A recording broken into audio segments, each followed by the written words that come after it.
So let's go see what happened during game number 1. So you were one of the dial-in... And I got in once, and then I don't know what happened. I got connected to the wrong lady, and then it happened again, and I finally got through on my third time. It took me like about an hour and 45 minutes of just redialing. I understand you're wearing a team T-shirt. Can you show it to us? Yes, of course. I mean, this is the French team T-shirt, and as you can see here, it's written in French, and it says, "Thank you for giving me money."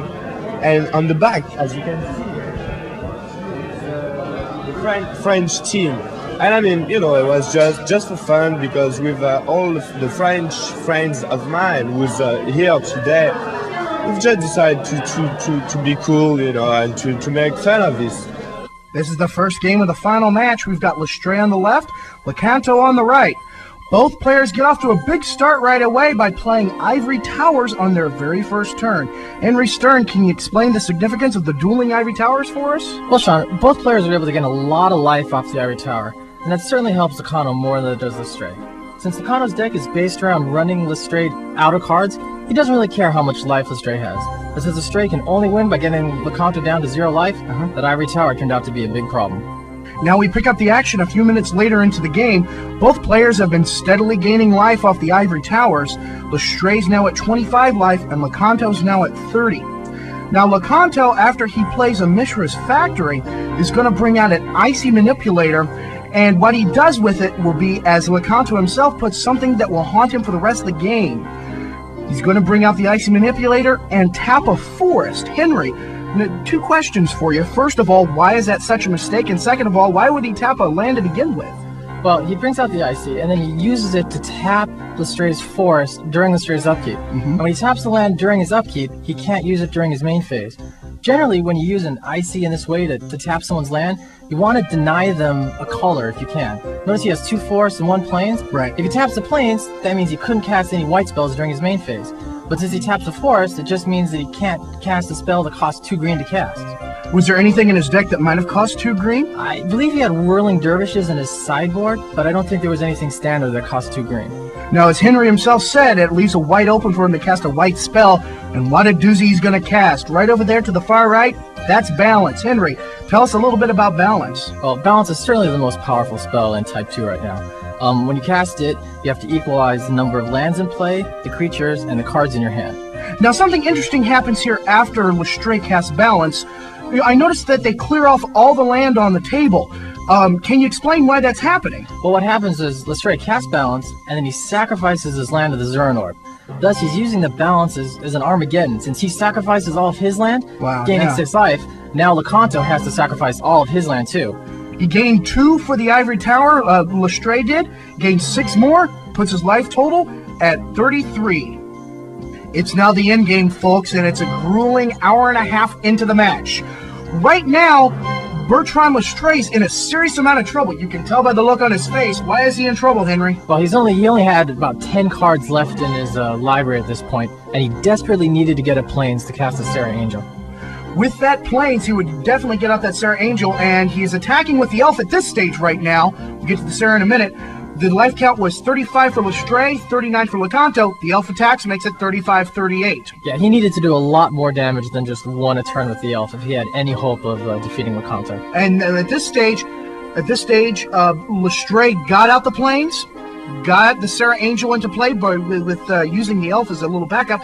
My question to you, Henry, is why is Lecanto not playing any cards whatsoever? Well, what happened earlier is that Lestrade set up this whole situation by casting Armageddon. And Lecanto didn't want to play any land to this point because if he played a land, Lestrade would be able to use his Fellwar Stones to get out his creatures quickly. Lecanto really wanted to he only had so few cards left in his library, he wanted to try to hold out and hope that Lestrade would not be able to get creatures into play. All right, it's back to Lestrade's turn, and this time around he was going to attack with the Serra Angel. That'll drop the score to 34-34 even, but check out something here in his hand. By the way, why is he using Why is he drawing 3 cards at a time there? What is he got? Well, Lestray's been using the Sylvan Library. I see. Which, it allows you to look at 2 extra cards during your draw phase. And if you want to, you can pay 4 life per card to take those into your hand. And Lestray used that very effectively in the mid part of the game by trading in about 40 life or so for about 10 extra cards. All right, there's an attack right there with the Sarah Angel that drops it to 34-34, and he's also brought in an Autumn Willow, a 4/4 creature. Now, back to the idea about the life, he was able to get that much life through the use of his Ivory Tower. Is that correct? Correct. All right. Now, yet again, we go back to Lecanto's turn, and Lecanto discards another card. Apparently, he was sticking with a strategy right there, but it may be a little too late now that he has all those creatures out. Yeah, at this point, Lecanto really needed to draw planes. He had a Swords of Plowshares in his hand, and if he could have swords either the, he could only swords the Sarah Angel. If he could have swords that, he would have been able to hold on and win the game. Right. And at this stage, he's pulling his creatures down. These are the ones that he's going to attack with.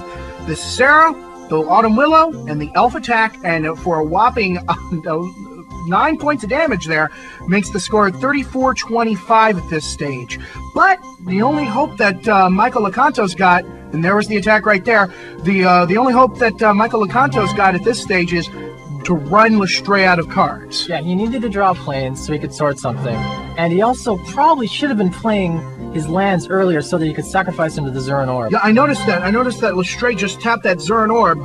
Why would he want to do that? Yeah, well, by doing that during Lecanto's upkeep, he denies Lecanto the ability to sacrifice a land to the Zuran Orb. Oh, wow. Yeah, notice he has a strip mine now. So that even if Lecanto had played a land, he'd be able to strip it, and Lecanto wouldn't gain the 2 life. Wow, and he's got 2 Icy Manipulators, too. He's totally got Lecanto.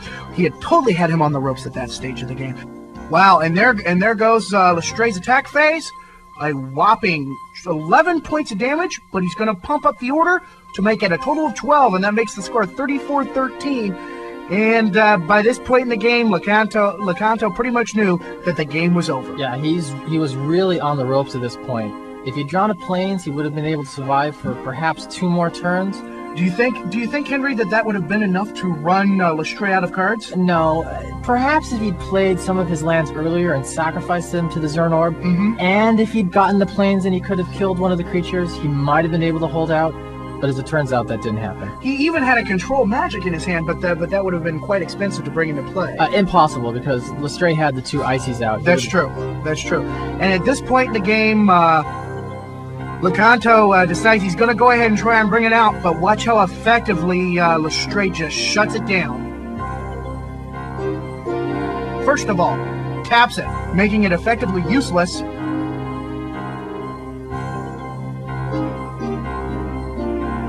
Now, during Lestray's turn, he strips it, and while the Zuran Orb is tapped, he won't gain any life from it. Is that correct? That's correct. Right. And that pretty much wraps up the game. You notice that he's collecting his cards. At that point, Lecanto resigned. And the first game went to Bertrand Lestray of France, and that made the best-of-5 series start out at 1-0 in Lestray's favor. Yeah, grueling match. Like an hour and a half. Good grief.